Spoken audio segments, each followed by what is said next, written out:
When we invest in ourselves, we all shine. Together, we are Black beyond measure.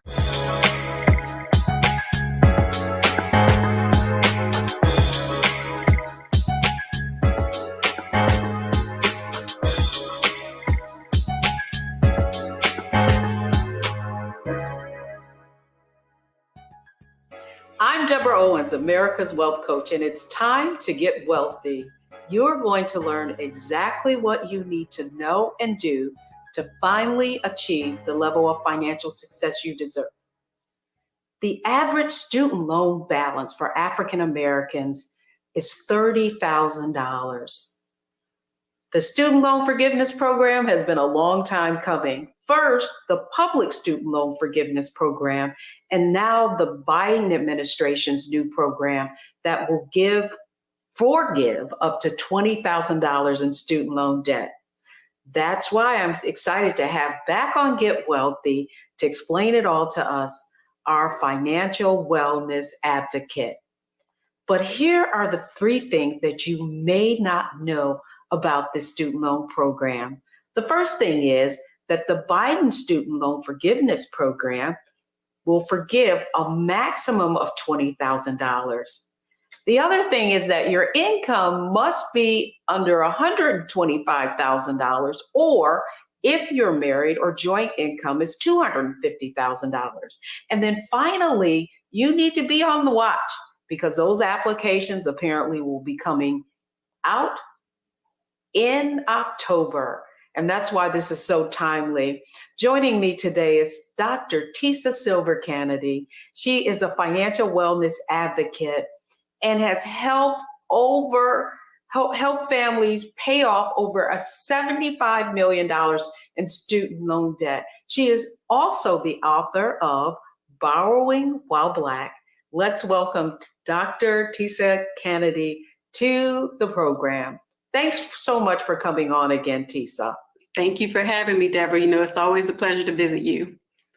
Well, it's a pleasure to have you because, man, it's like these things are coming out fast and furious. But before we get started on this new program, I would like for you to give us an update on the public student loan forgiveness program, because if I'm not mistaken, it's coming upon its kind of sunset where you may not be able to take advantage of all the changes that they've made.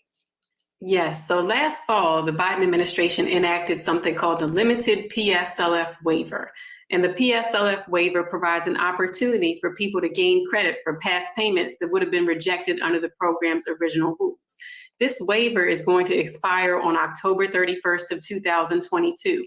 So while the Public Service Loan Forgiveness Program is going to stay around, the original, more strict rules are going to go back into play effective November 1st, unless the waiver is extended. So for anyone out there who's got work experience in the public sector, whether that's for the government or certain types of nonprofit organizations, and they have loans that are in repayment, they need to make sure that they apply before that October 31st deadline so that they can get the maximum amount of credit for those past payments. Oh, yeah. Soon and very soon, right? And, I don't know, have you heard anything about whether or not they will be extending this waiver, or it's kind of crickets? So kind of crickets. There are a lot of people in this space that are talking about it, and there are people like me who are advocating for it. So I'm hopeful that we'll hear something soon, but as of right now, the waiver is set to expire on October 31st. Excellent. And I want our audience to understand, listen, if you have public service or you know of someone who does, then you need to really get on top of this and not miss your opportunity. Because what I know, Tisa, is all the information that you've provided the Wealthy You community with. We have had several of our members have, almost six figures forgiven, 30,000 forgiven. And so this is real critical that we take advantage of it. But now I want to shift to this new program and why it's different. So the first was the Public Student Loan Forgiveness Program, which was already instituted, but most people somehow could never be approved. Talk to us a little bit about this new program and why you feel like the Biden administration felt like they needed to do more. Okay, so the new program was announced on August 24th, and it includes three components. The first component is this payment pause that we've been in since March of 2020 was extended, and so now payments are expected to resume in January of 2023. The second part is that cash relief that everyone wants to know about, the $10,000 or up to $20,000 worth of student loans being canceled. The third part of the plan is to actually create a new repayment plan that would lower the amount of money that borrowers would be asked to pay each month when they use a repayment plan that's based on their income. I think that the Biden administration, by implementing this plan, is admitting that there have been several serious faults within the higher education financing system, and that this plan is a step in the right direction to providing remedy for some of those past harms, but also ensuring that repayment is more manageable going forward. As for the $20,000 worth of relief, people need to know, as you mentioned earlier, there are income limitations. So if you are an individual, your adjusted gross income for either 2020 or 2021 should be under $125,000. And if you're a married borrower or a person who files as head of household, then your AGI needs to be under $250,000 to take advantage of this cancellation relief. The $10,000 is for borrowers. An additional $10,000 will be for borrowers who also received Pell Grants. And the inclusion of a special amount of cancellation for borrowers who receive Pell Grants, to me, is an acknowledgement of the experience of Black borrowers and how student loans have affected Black borrowers in greater ways than they've affected others. It's interesting that you bring that up because certainly the Pell Grant was specifically for people who had lower incomes. You had to have an income, you had to qualify based on your income. So now I want to shift for just a moment. As you know, on Wealthy You, the formula for financial success is mindset, strategy, and execution. And so I want to start with mindset because I feel like you have a lot of experience now with people who have taken advantage of this program and actually gotten relief, right? And I do feel like, and what I have found, not feel, but what I have found is whenever there's paperwork involved or whenever you have to produce receipts, if you will, sometimes that can be a little intimidating for people. So I want to start with the mindset aspect of this. What type of mindset does our audience need to have in order to make sure that they are able to take advantage of this new program? So I am going to bring up something that you always say, which is that you cannot fix what you will not face. And I might have messed that up a little bit, but you get the point. No, that's right. Go ahead. That was good. For many people, student loans, especially since we've been in this payment pause since March of 2020, it's been very easy to just ignore them, to act as if they don't exist because the payments are not required. But payments will resume at some point. And right now, we're expecting that to happen around January of 2023. So for people who have kind of gotten comfortable not thinking about the student loans and relaxing in this period of not having to make payments, there are benefits that you could miss out on if you don't take a hard look at those student loans and determine whether you're eligible for public service loan forgiveness, or if you're eligible for the $10,000 or $20,000, or also pay attention to when the application comes out for that broad cancellation. So I think it all begins with facing it. That means taking a look at all student loans that you have, whether it's federal or private. And after you know how much you have, then you can move to the next step, which is developing your strategy to get to that zero balance.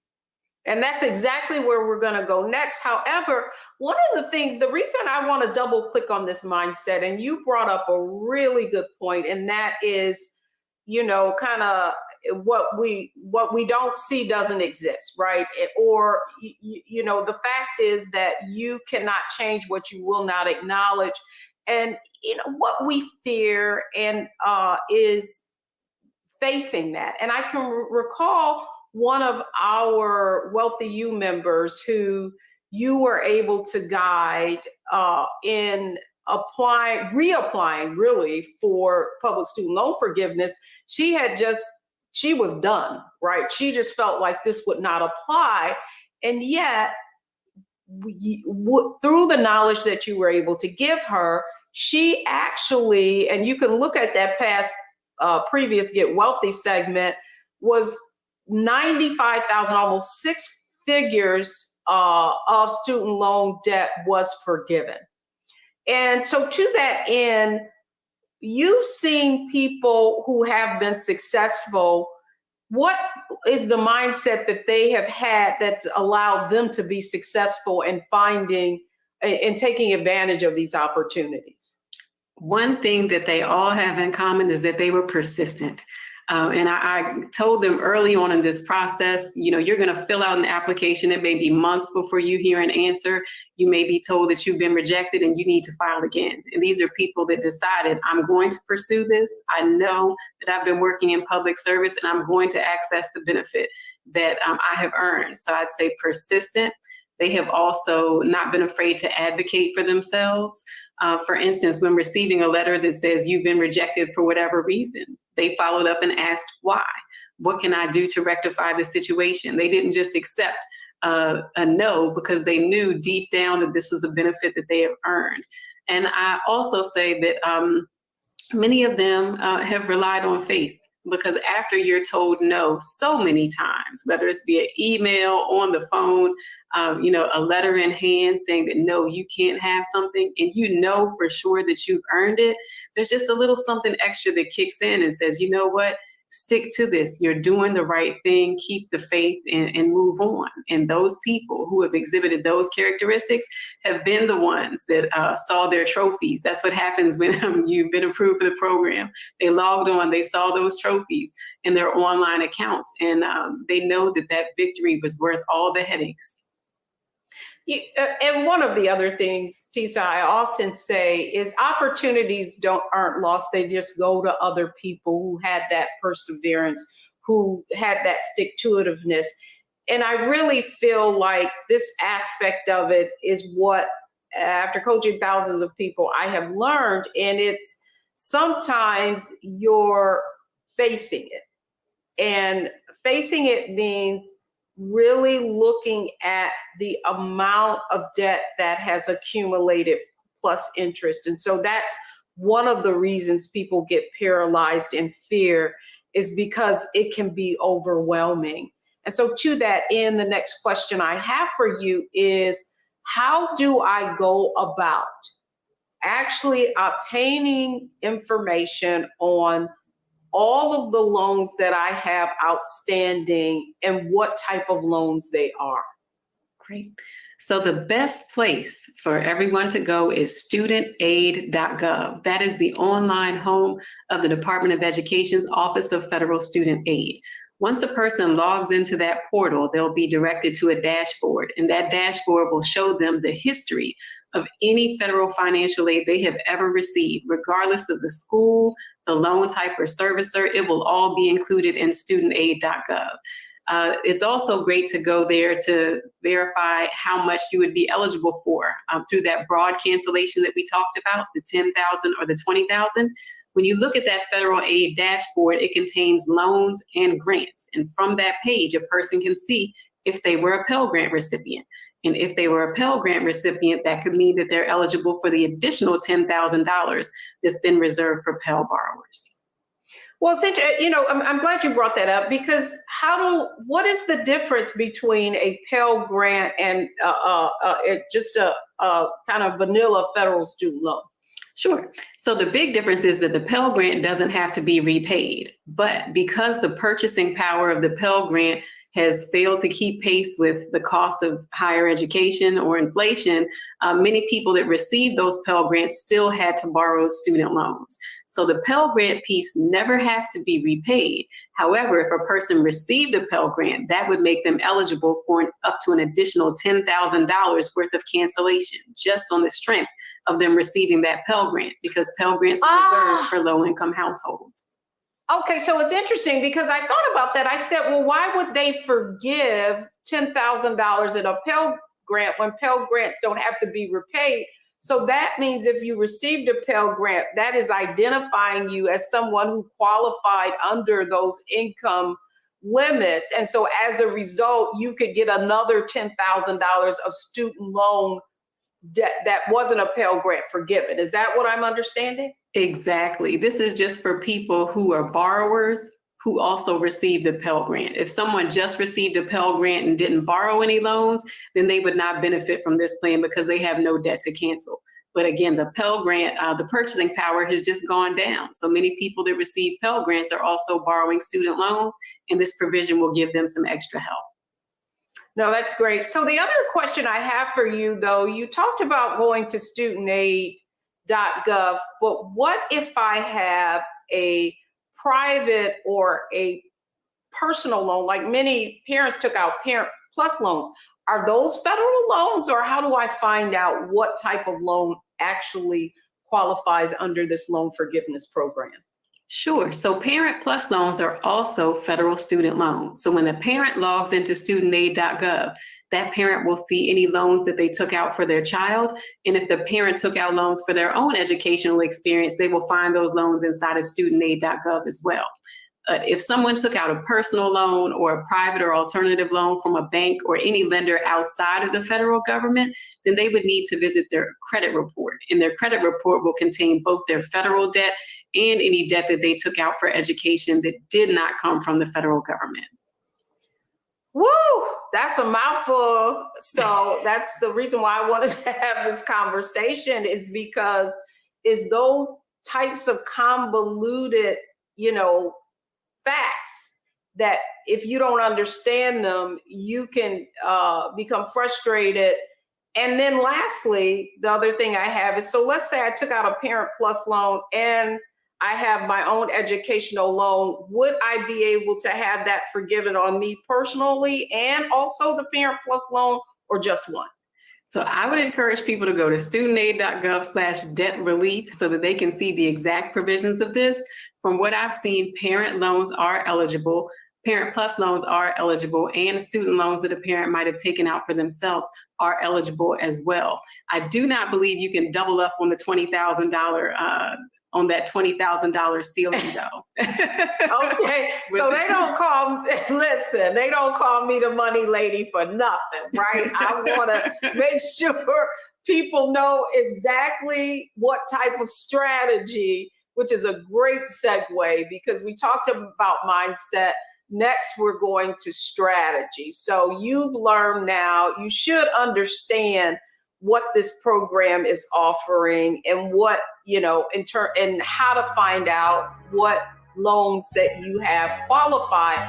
Next up, what we want to really look at is what do you need to really position yourself so that you are able to take advantage of this opportunity. So don't go anywhere, folks. We'll be right back.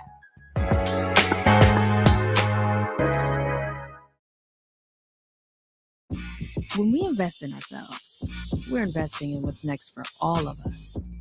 Growing, creating, making moves that move us all forward. Together, we are Black beyond measure. When you talk about Blackness and what happens in Black culture, we're about covering these things that matter to us, speaking to our issues and concerns. This is a genuine people-powered movement. A lot of stuff that we're not getting, you get it, and you spread the word. We wish to plead our own cause. Too long have others spoken for us. We cannot tell our own story if we can't pay for it. This is about covering us. Invest in Black-owned media. Your dollars matter. We don't have to keep asking them to cover our stuff. So please support us in what we do, folks. We want to hit 2,000 people, $50 this month, raise $100,000. We're behind 100,000, so we want to hit that. Your money makes this possible. Check some money orders. Go to P.O. Box 57196, Washington, D.C. 20037-0196. The Cash App is $RM Unfiltered. PayPal is R Martin Unfiltered. Venmo is RM Unfiltered. Zelle is Roland at RolandSMartin.com. Pull up a chair. Take your seat. The Black Tape with me, Dr. Greg Carr, here on the Black Star Network. Every week, we'll take a deeper dive into the world we're living in. Join the conversation only on the Black Star Network. When we invest in ourselves, we all shine. Together, we are Black beyond measure.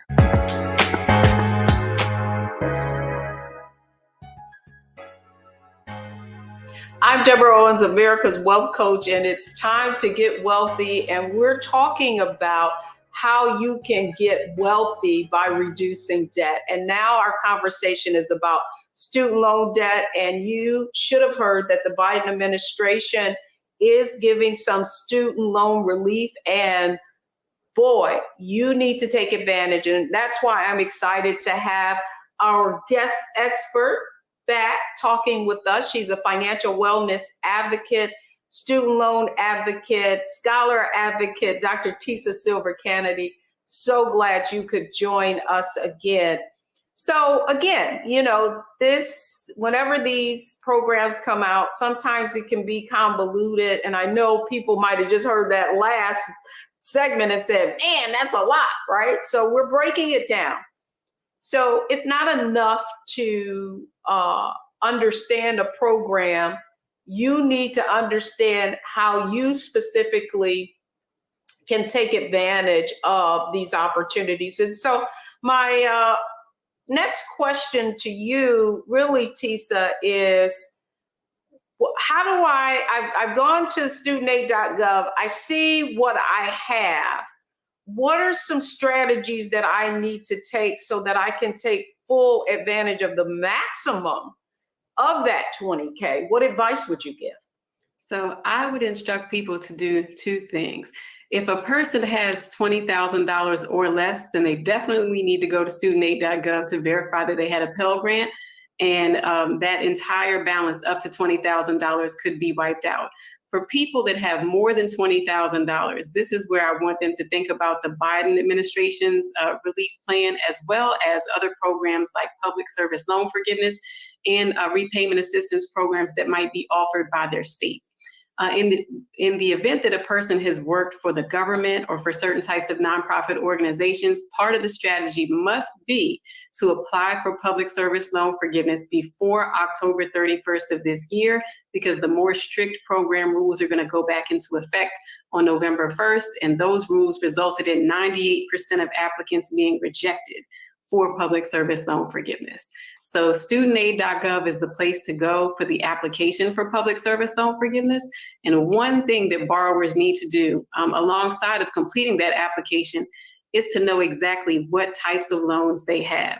There are certain loans that are not eligible for public service loan forgiveness unless they are consolidated into what's called the direct loan program. Direct loans are eligible for public service loan forgiveness. Non-direct loans are not eligible for public service loan forgiveness. So when a person goes into studentaid.gov, they can view their loan breakdown and look at each one of those loans by name. If the name of that loan does not have the word direct in it, then the loan is not eligible for public service loan forgiveness. Most other loans can be consolidated and become direct and therefore become eligible for public service loan forgiveness. But if you have loans that are not direct and you're interested in public service loan forgiveness, you've got another action to take, and that's to consolidate, which would also need to be accomplished by October 31st of 2022. So that's 2022, and that's why you are emphasizing that and creating such a sense of urgency, because this other program will, if I'm not mistaken, be open until December of 2023. At least that's the preliminary information that we got in our research. Is that correct?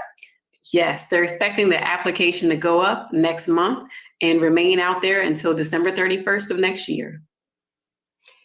I have another question for you, however, and I'm so glad you brought up the whole refinancing aspect of it. And the fact that you can consolidate your loans and have them all be direct federal student loans. How about people who refinance their loans? You know, interest rates were very low, and you had a number of these lenders out here saying how that you could reduce the amount of the interest that you were paying. However, those federal loans then became private loans. Is there any way to change that, or basically are you just, it is what it is? So under normal circumstances, once a borrower has taken their federal student loans and refinanced them with a private lender, there's really no going back. Once the loans become private loans, all federal student loan benefits are lost. However, earlier this week, I saw an announcement that mentioned the ability to request a refund. So if a borrower had paid off their student loans during a pandemic, and these are the loans that qualified for the payment pause that we've been in since March of 2020. So if a person has those type of loans and they paid off their loans during that during this pandemic pause, then they can request a refund so that they can then access the up to $10,000 or up to $20,000 worth of cancellation from the Biden administration. Tucked in there was a note about people who refinanced and how they should reach out to their lenders and also request a refund so that they too might be able to take advantage of that $10,000 or $20,000 worth of relief. So for people who refinanced or made voluntary payments during this payment pause that began on March 13th of 2020, I would strongly encourage them to reach out to their servicer to request the refund, or to reach out to the lender they refinanced with and ask about the process of requesting a refund, because this is the first time that I've ever seen any type of indication that there could be success for people who have taken federal loans and refinanced them with a private lender. And I want as many people to explore it and hopefully take advantage of it.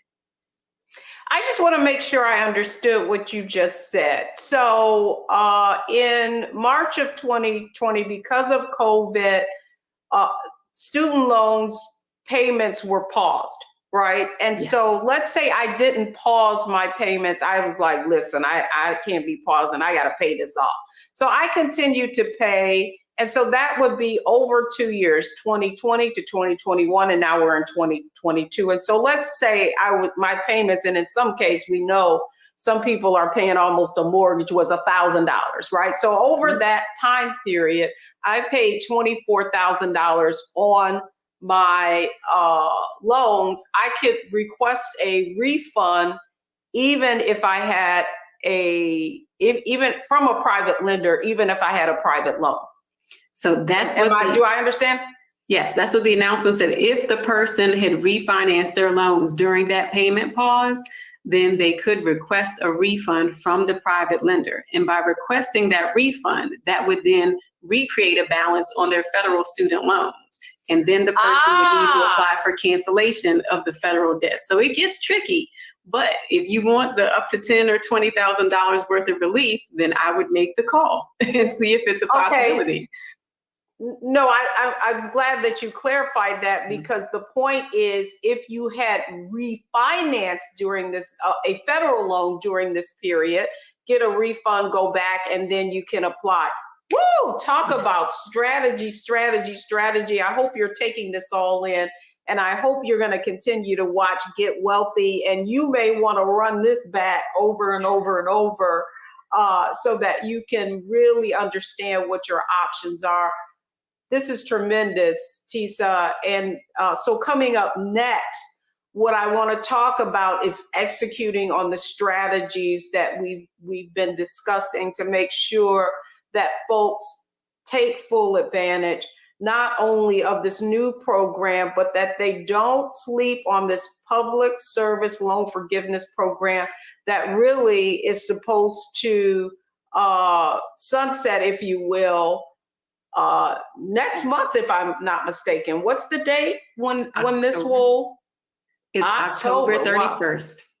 So one coming in and one going out. Don't go anywhere, folks. When we come back, we're going to talk about the third part of the financial success framework, specifically on taking advantage and reducing your student loan debt, and that's execution. So don't go anywhere, folks. We'll be right back.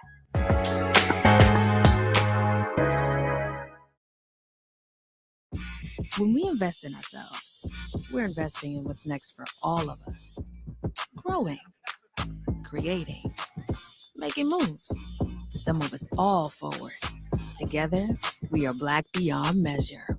Hi, I'm Dr. Jackie Hood Martin, and I have a question for you. Ever feel as if your life is teetering and the weight and pressure of the world is consistently on your shoulders? Well, let me tell you, living a balanced life isn't easy. Join me each Tuesday on Black Star Network for A Balanced Life with Dr. Jackie.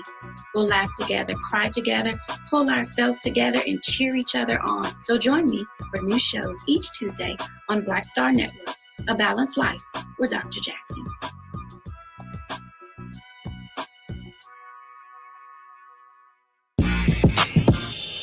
When we invest in ourselves, our glow, our vision, our vibe, we all shine. Together, we are Black beyond measure.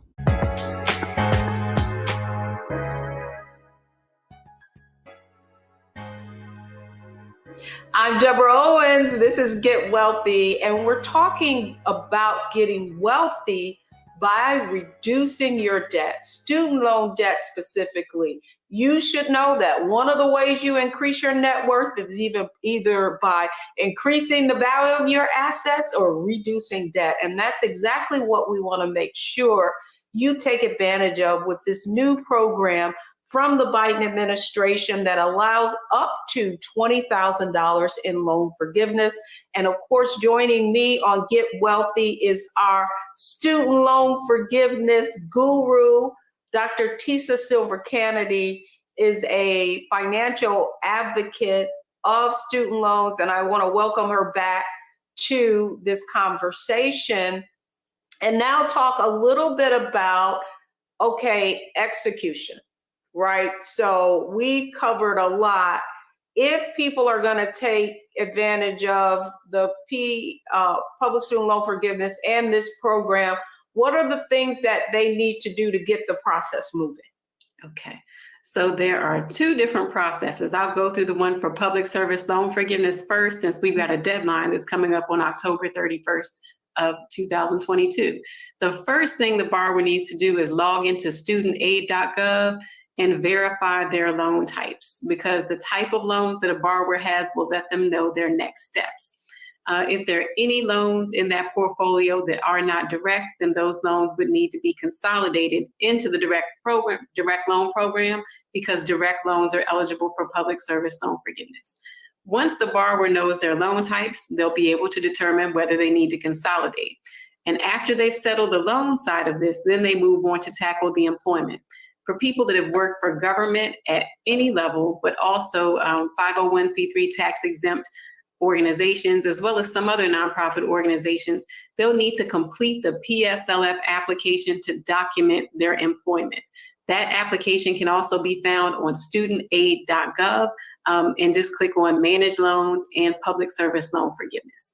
So as long as their paperwork is in by October 31st of 2022, they'll be considered for public service loan forgiveness using this newer set of more relaxed rules that came about with the limited waiver.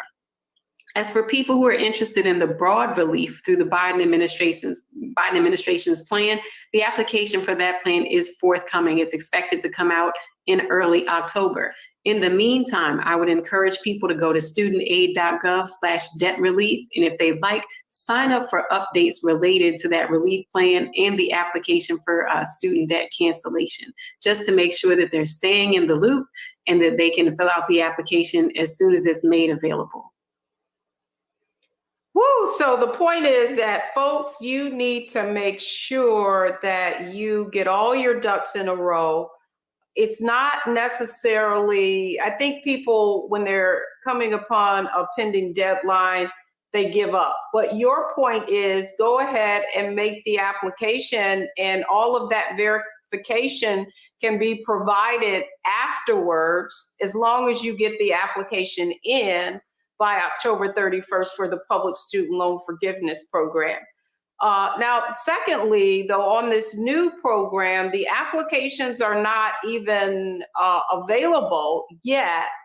What are you going to have to do? What paperwork should people have in place in order to verify their income eligibility? So they haven't told us yet what the application is going to entail, but when the announcement came out, they pledged that it would be simple. So I'm hopeful that it is simple. I know that the application for consolidating loans requires people to who want to use certain plans to transfer information from their most recent tax transcript. So that could be a possibility. We've also heard that they might allow people to self-report income and then go about some selective auditing. So for right now, the best thing they can do is stay tuned and go to studentaid.gov/debt relief to sign up for updates about the application's availability, as well as the information that it's going to require. Yes, thank you for that, Tisa, because one of the other things that I read was that for those people who have filled out a FAFSA application where they've already had to qualify for their income or have proof of income through that application, that it may be that they're if they've already got the information internally, that they will automatically get access to that. So this has been a wealth of information. And when we come back, I want to just summarize, and let's give people 3 steps. It's our Analyze, Optimize, Maximize segment, where we're going to share with you how you can now take this information and synthesize it so that you can get wealthy. Don't go anywhere, folks. We'll be right back.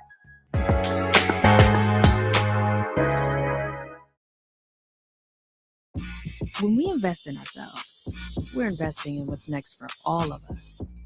Growing, creating, making moves that move us all forward. Together, we are Black beyond measure. When you talk about blackness and what happens in Black culture, We're about covering these things that matter to us, speaking to our issues and concerns. This is a genuine people-powered movement. There's a lot of stuff that we're not getting. You get it, and you spread the word. We wish to plead our own cause.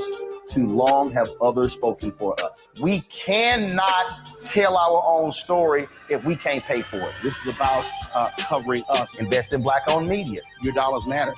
We don't have to keep asking them to cover our stuff. So please support us in what we do, folks.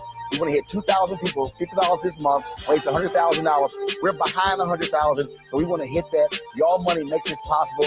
Checks and money orders go to P.O. Box 57196, Washington, D.C. 20037-0196. The Cash App is $RM Unfiltered. PayPal is R Martin Unfiltered. Venmo is RM Unfiltered. Zelle is roland@rolandsmartin.com. When we invest in ourselves, we all shine. Together, we are Black beyond measure.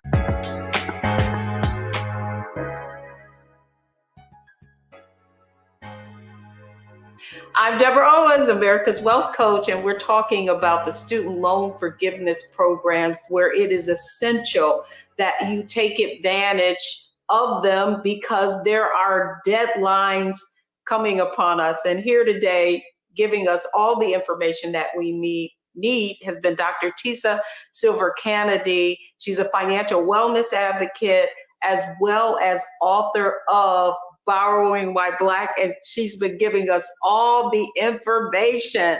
So Tisa, let's summarize because we covered a lot.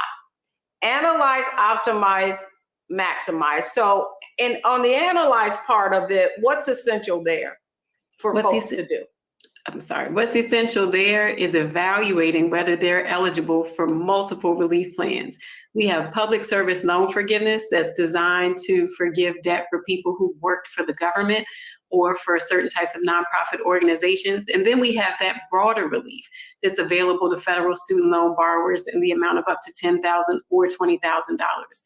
So people need to analyze which programs they're eligible for, and then they'll know where to direct their efforts. That's perfect. And then the second thing that you brought up that I thought was really interesting, and that really goes to the whole optimizing thing, is your point is, hey, you've got a deadline on public service, and then this new thing is going up. So if you're going to optimize, what do you need to do?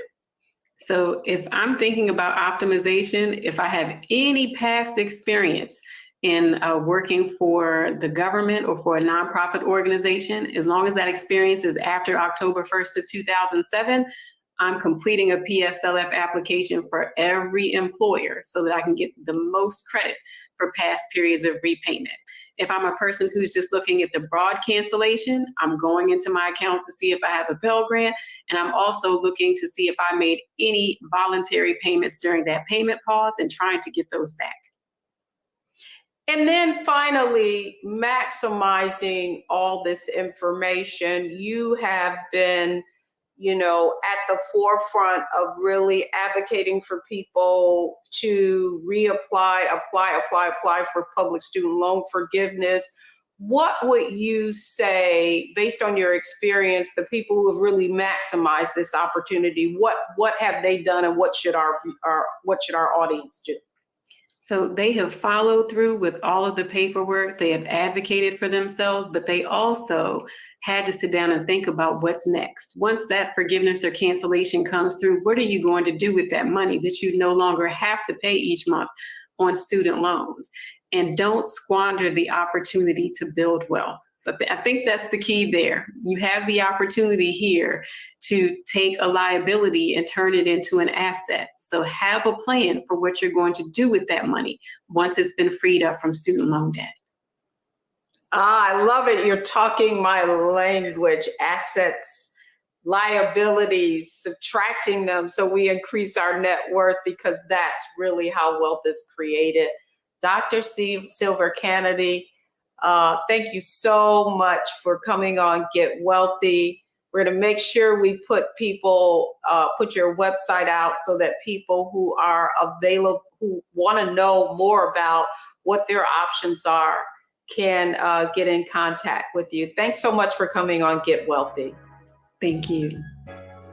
My pleasure. Well, folks, when we come back, the 3 takeaways from today's show, don't go anywhere. We'll be right back.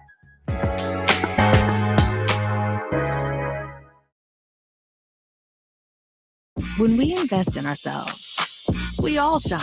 Together, we are Black beyond measure. Hatred on the streets, a horrific scene, a white nationalist rally that descended into deadly violence. White people are losing their damn minds. As an angry pro-Trump mob storms the U.S. Capitol, We're about to see the rise of what I call white minority resistance. We have seen white folks in this country who simply cannot tolerate Black folks voting. I think what we're seeing is the inevitable result of violent denial. This is part of American history. Every time that people of color have made progress, whether real or symbolic, there has been what Carol Anderson at Emory University calls white rage as a backlash. This is the rise of the Proud Boys and the Boogaloo Boys. America, there's going to be more of this. Here's all the Proud Boys, guys. This country is getting increasingly racist in its behaviors and its attitudes because of the fear of white people. The fear that they're taking our jobs, they're taking our resources, they're taking our women. This is white fear.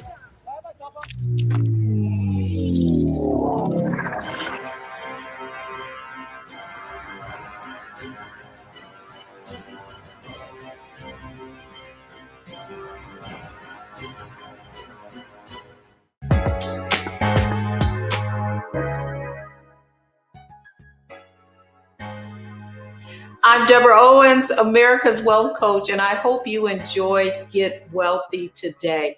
Here are the 3 takeaways from today's show. First off, determine what type of student loans you have, because that's going to make all the difference in your ability to take advantage of the 2 loan forgiveness programs that we talked about today. Public service loan forgiveness, as well as the new Biden administration plan that's going to allow you to be forgiven $20,000. Secondly, get your paperwork in order, document your income. One of the other points that Dr. Tisa made today was to document your income, and that it's based on adjusted gross income. I thought that was extremely helpful. And then finally, that you're going to have until December of 2023 to take advantage of the new program. But based on what we know when this program aired, that the public student loan forgiveness program, that information has to be submitted by October 31st. That's going to do it for me. I hope you enjoyed Get Wealthy. And most importantly, I hope that you take action. I'm Deborah Owens, America's Wealth Coach. Thank you for watching Get Wealthy only on Black Star Network.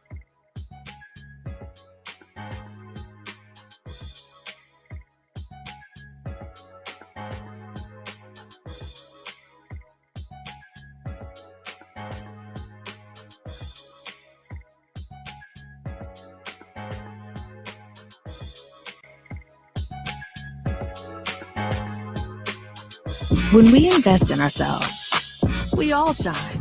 Together, we are Black beyond measure. When you talk about Blackness and what happens in Black culture, we're about covering these things that matter to us, speaking to our issues and concerns. This is a genuine people-powered movement. A lot of stuff that we're not getting. You get it, and you spread the word. We wish to plead our own cause. Too long have others spoken for us. We cannot tell our own story if we can't pay for it. This is about covering us. Invest in Black-owned media. Your dollars matter. We don't have to keep asking them to cover our stuff. So please support us in what we do, folks. We want to hit 2,000 people, $50 this month, raise $100,000. We're behind 100,000, so we want to hit that. Your money makes this possible. Take some money orders. Go to P.O. Box 57196, Washington, D.C. 20037-0196. The Cash App is $RM Unfiltered. PayPal is R Martin Unfiltered. Venmo is RM Unfiltered. Zelle is rolling@RolandSMartin.com.